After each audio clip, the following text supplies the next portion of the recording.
take a little sip. I wanted to thank you for taking time to speak with me today. Yeah, anytime. Anytime. Always. Yeah, no problem. And before getting into Utopia, I wanted to ask you, what was the spark that put this band together? Well, it was rather quick. Me and the drummer Toby, we had a band going on that more or less crashed in 23. We lost the vocalist and the bassist, and we were just the two of us, and we were wondering what should we do. We started searching for vocalists, and then Toby was, already knew Lars. I knew that he was quite good at the vocals and could both growling and clean singing. So we tried with one song. Could you sing on this? And he did, and okay, this sounds good. But then we considered this does not fit the old band, because that was more heavy metal or even old school speed metal. This needs more heavier approach. So we asked Lars, would you be interested in kicking starting something new? And hell yeah, was the answer. And then it really took off. Has been really easy to work. We want the same direction that we want to go with it. Absolutely. And one of the things I love about this album and in listening to this band is the uniqueness of your sound. Do you pull together from different experiences in metal? Yeah, I would say we have very different, should we say, preferences and history. As we say Toby, I known him for forever, and he was a fanatic Motley Crue fan. He's still. And you, Lars, you prefer Avenged Sevenfold? Yeah, Avenged Sevenfold is my kind of band, what I will listen to. And before that, it was like Nirvana and stuff like that, grunge. So and I'm an old thrash metal guy. Played in a thrash band for long time ago. Even released a record that didn't do very well. The record company went bust. So. Oh wow! But yeah, Slayer, Pantera not really thrash, but Creator. Yeah, all these old legends, Anthrax. Even Metallica, even if they left the path for a while. Sure. And one song we have to talk about on this album is, of course, one of your singles, which is Cry. I wanted to ask you about the song itself and the making of the video. Yeah, you were the Lars. You did the initial sketch for the song. That's how we usually work. Lars comes up with an idea, and then it goes to me. I do some arrangements and tweaking the riffs, and then over to Toby, puts the drums, and then back and forth. Wow! But then the background, we tried to put it in the video to explain what it's about. It's but Lars, you better explain. You written the lyrics. Yeah, I was thinking about all the suffering and pain that the Ukraine war, the war between Russia and Ukraine, and the melody just came to me one night, and I went down to this home studio I have, and I wrote the song. It was like in maybe done in 20 minutes or something. Then it was all the lyrics and everything done. So it came fast, and that's good. Yeah, always, yeah. And I think it's horrible that we're in this time that we're in, where there's conflicts all over the world right now. Yeah. And I always say to people, I wish that our leaders had the same loyalty and love for each other that the metal community does. Yes, absolutely. That's I have one regarding Pantera. I was on a festival in Sweden long time ago when Pantera played, the original Pantera, and if I remember correctly, it was the song Walk. I was in the pit with about 10,000 other people, and suddenly the entire crowd moved. which happens when you don't have any fancy sort of stuff. Sure. And my right foot was stuck, so I twisted my knee badly. And when I fell to the ground, I just thought, now I die, because in this mayhem that was, how could you possibly survive? But when I landed, the only thing I saw was arms. Yes. Everybody just made way and get up. And then when I walked away, I felt like Moses dividing the Red Sea. The people just, there was a path for me to walk out, a limp out rather, and then back to the moshing. It was absolutely wonderful. Then you feel there is hope for humanity. Sure, but then you see it on the news, and you get all depressed. Yes, absolutely. But that you never see fighting among metalheads. Right. And I think that goes across the board to all genres. I think I think we have the realization that metal is metal, and it doesn't matter how you put it up the flagpole or who salutes it. We're all family one way or another. Yeah. If you go to the large festivals like Sweden Rock in Sweden, that's by far the largest festival, and there's no problems at all. Yeah. And also when you go to Wacken in Germany, that's huge. And everybody's friendly. Sure, absolutely. Regardless if you're power metal, death metal, whatever, we are metalheads. That's fascinating. Yeah, and so, when I do see divide and people saying, "Oh, this kind of metal's weak" and stuff, I'm like, this guy is obviously not a true fan. Because exactly. Because It definitely is a family situation. You go to a show, everyone sings together, everyone's united as one, and you don't see that in other genres. You really don't. No. when you see the shows with these, should we say, teenage girl fans, they walk over corpses to get to the stage. Yes. We had something in the Roskilde Festival in Denmark a few years ago where there was a rush of more or less teenage girls, and there were deaths. People got killed, and they just move on. They don't think at all. That's we need more metalheads in politics. Clearly, absolutely. And I remember the interview with Mick Jagger talking about Stones. He said in the early days, he knew when he figured out the crowds were getting too big and there were too many girls, it's because he goes to one of his roadies, he goes, "Man, something stinks up in front of the stage." And he said, "If you pay attention, all them girls up there are peeing their pants." And that's what it actually was.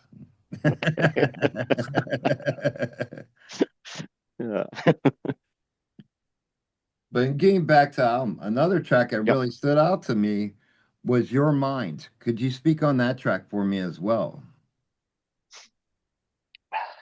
Yeah, again, I pass this to you, Lars, since you're the lyric master. Yeah, I was Your Mind is a song came to me also like a lightning struck, like they always do, and it was like feeling. I was like trying to write a song that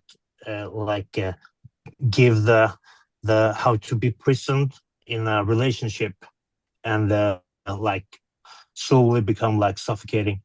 Sure. And then Sven Erik put the nice riffs on it, and it become a really groovy song. And we just grow more and more. And I'm still learning to growl, of course. I'm new to this. Only been doing this for 2 years now. Wow. So we just put it on. Yeah. You wouldn't not know it to hear it. And Lars, I wanted to ask you as well, your lyrical inspirations, are they basically off of experiences that you see like in the news or that you experience through life? Would you say that's the bulk of your lyrical inspiration? Yeah, the news, people I talk to, self-experience. I'm a kind of a person who talk to a lot of people, and when somebody has something interesting to talk about, I snap it up and I make a song about it. It's usually how it goes. And you guys have spoke of prior experience in music. I wanted to ask you, along your musical journey, what do each of you feel has been the best advice that's been given to you along the way? Oh, that's a tough one. That's a good one. For me, it's like do what feels right. Mm-hmm. Do what feels right, and just keep on rocking. Yeah, I can't say any. I talked to so many people through the years. So some really cool people who are quite famous also. Which when you've been in the studio, sometimes you meet up with some guys more prominent than others, like Peter Techtgren or Andy LaRocque and such. Mm-hmm. There you just suck it all up when you're in the studio with these guys. You just try to learn everything, but they didn't so much advice more than when it comes to guitar sound. That was very interesting with Andy LaRocque, because he was not so particular about the gear. He could always make things sound. He had a really old speaker cabinet made by some company in Stockholm back in the 80s. I don't know what speakers were in, but he said, "Yeah, this one sounds good. Why should I get a new one?" That's true. And then it didn't matter. He could use anything, and he could get his sound. Right. So that's true. You can hear who when there's someone really good. You can hear who they are, whatever they use. Absolutely. So, but then, of course, you as a guitarist, you can never have enough guitars. So, and this amazing album is out. What is the next step for you? Will you take to the road? Yeah, we're working on that. We're trying to get things together to be able to. Hopefully, we could start touring in the January, February, maybe, and then some festivals in the summer. That's what we're looking for. But we have a bit to go since we're only 3 persons today. As you can hear in the production, we need a little bit of reinforcements to pull it off live. Well, I can certainly attest that this album delivers from top to bottom, and that's like I mentioned, one of the things I love about this band is the uniqueness of the sound, the way you guys blend together, and it seems that everyone is working with each other and they sense what's going on with each other. I think that's so important in the creation of music. Yeah, but that's how we build. It's a constant back and forth. What if we try putting this riff instead, or inserting? Oh, we calm it down here. Put in an acoustic guitar and some clean, just to break up, and then back to get the. I love dynamics in music. That's when you can have the calmer and then get really get really angry afterwards. That's in the ballad, if you can call it that. My Throne is where you have this breakdown, and then he gets real pissed. the lead character. And, that song is also coming as a video in some few weeks. That's great. And and we had talked when we talked about setting up this interview that I was listening to that track when we were talking. I told the person I live with, I said, "This is fate that I'm actually listening to this album as I'm setting up this interview." So yeah, that was cool. Yeah, but you had a question about the video for Cry. Yes, because that's a should we say hybrid. We rigged in a shed. I got a tin shed, and record. I took the live footage and then ran it to a filter, so it should look like a cartoon more or less. Sure. And then we created the storyline, if you could call it that, that is of course done by AI, but to make it like a cartoon style, and still represent what the lyrics about, and that mix between those two, I think it worked quite well. We're quite happy with that one. Absolutely, it's very immersive, and it keeps you interested throughout, and Yeah. it has to, because it's a kick-ass track. I mean, even Yeah, if yeah, the video wasn't there, it's still a great track through and through. Mm. Yeah, there was a reason we put it first on the album. And it was also the last song we wrote. Was it really? Yeah. But that's so we were always feeling this. Yeah, but that's the usual stuff. It's always the last one that's the best in your own ears. You know, and I think maybe that has to deal with what Lars was talking about, that it came to him quick and you guys laid it down right away. Sometimes songs can be overthought, and sometimes it's best just hearing it raw. I don't think we did very much with that one. It was just some, so to get the guitar tracks right with the harmonics and such. But that's one thing that we can say is very typical for the melodic death, is that you have guitar harmonies behind the chorus, and we also often double growl and clean vocals to get both the melody and the aggression. So there we have a bit of a challenge live, who shall do what, but we'll figure it out. And in speaking of that same sense, I wanted to ask you, if you went through the album and you met someone who never heard the band before, what would you say would be the track that represents the band today? Oh, that's a bit difficult. That's a hard one, but I would say Cry and Imposter, because of the chugs. I love chugs. And we talked about touring. If you could pick your touring partner, who would it be? Oh, it's a hard one. Yeah, one band that I only discovered lately for some reason. They have been around for 20 years, but that's Sylosis.